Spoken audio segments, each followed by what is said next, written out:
Hello guys, आज हम पढ़ने जा रहे हैं क्लास 9th का physics chapter number 4 work and energy, जिसके बारे में हमने लास्ट टाइम पढ़ा था।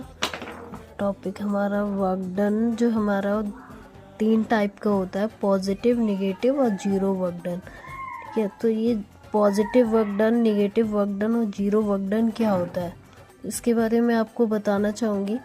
जो पॉजिटिव वर्क डन होता है, इसमें जो फोर्स, मतलब बॉडी जिस डायरेक्शन में मोशन कर रही है उसी डायरेक्शन में अगर फोर्स लगता है तो पॉजिटिव वर्क डन के अंदर आता है।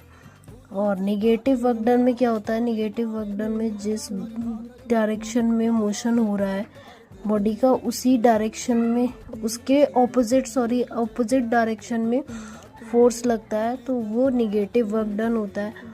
और जीरो वर्क डन कब होता है?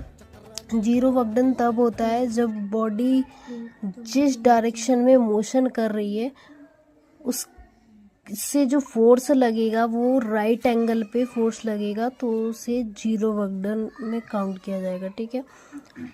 और पॉजिटिव वर्क डन जो है हमारा, ये क्या करेगा, बॉडी की स्पीड को या उस ऑब्जेक्ट की स्पीड को जो है इंक्रीज कर देगा, बढ़ा देगा।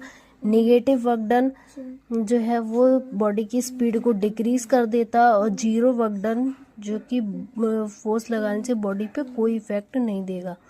ठीक है, जैसे एग्जांपल में आपको दिखाया गया है, the force of kick acts in the direction of motion of football so that work done is positive here.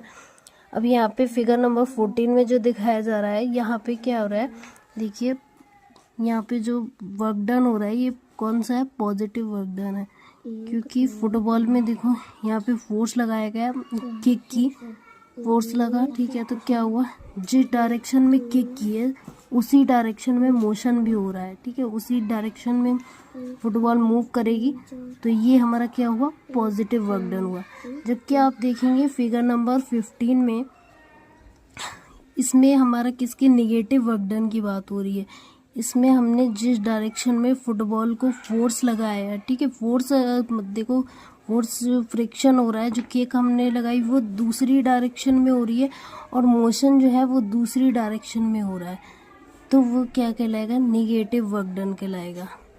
ठीक है, तो आई होप आपको सभी को समझ आ गया होगा।